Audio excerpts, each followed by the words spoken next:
Keep going for Jeff. Jeff, all right. Mr. Ventriloquist. I was kind of looking forward to Tony Bronchitis being here. You guys missed out on Tony Bronchitis. He's making whoopee over here. See? Huh? And, I'll take his whole material. I'll just do his whole I was a pretty good ventriloquist during COVID, man. They took that mask away and I was exposed. Exposed for that, man. So a lot of talk about Kokomo. I'm from Kokomo as well. Yeah, thanks. That's what I expected when I said I'm from Kokomo. I didn't expect you guys to cheer like I cured cancer or something. But I'm from Kokomo. Kokomo is named after Chief Kokomo. And a lot of people don't know it, but Kokomo is the moped capital of Indiana. And moped is an old Miami Indian word for I should have called a cab. So anyways, it is back to school. We talked about back to school. Everyone should have seen it on Facebook. Everyone's posting pictures of their cute kids and everything. But be careful. Ugly kids are going back to school this week too. So practice caution when you're scrolling and don't do it on an empty stomach. And kids today, man, like when I was growing up, I had this thing, if you were bad at school, the teachers they'd whack you right on the butt with a paddle. But nowadays, I gotta pay them to do that for me. It's tough. It's tough. I was bad in school. I think my punishment was not being able to have kids so long.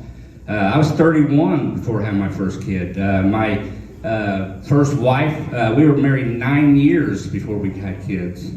And that may sound responsible, we just couldn't do it, We traveled the world though. We even had one of those maps on the wall with the pins to prove it.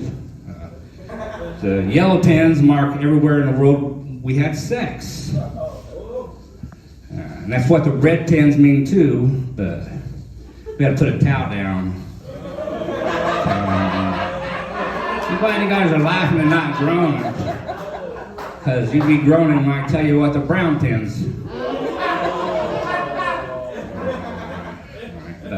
But we tried everything having kids. We tried artificial insemination and in vitro, and we even stopped using this technique that I learned watching Ron and Jeremy films. And you guys laugh, man. I grew up in the 80s. That was like our instructional video. I just thought it seeped into the skin. I didn't know what was going on, but in vitro, have you guys heard of that? That's where they take her eggs out and they take my sperm and they put it together in a test tube and then they fertilize it and stick it back up in there. We tried that, and that that's very trying on you. And when you go through something like that, you're at a woman's hospital going through this.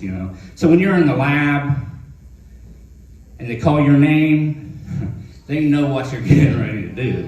There's no way around. Oh, I bet he's here for I don't know what else. That's what you're being. That's what. So they might as well, just say Shaw masturbation party of 1.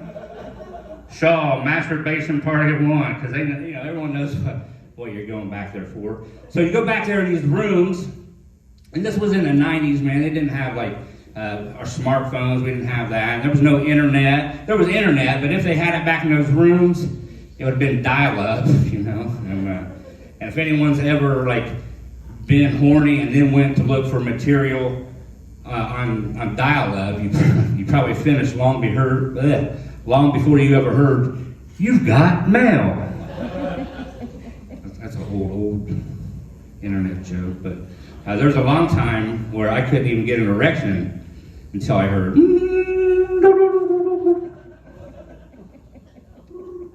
So when you're back there in those rooms, you start thinking about things that guys think about, did I come too fast?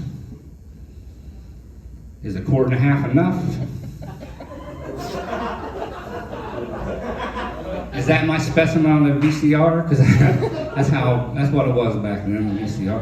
But you go back there in the rooms, and they had a couch, and they had these couch pads you could put on there because nobody wants to sit where somebody else just finished it too.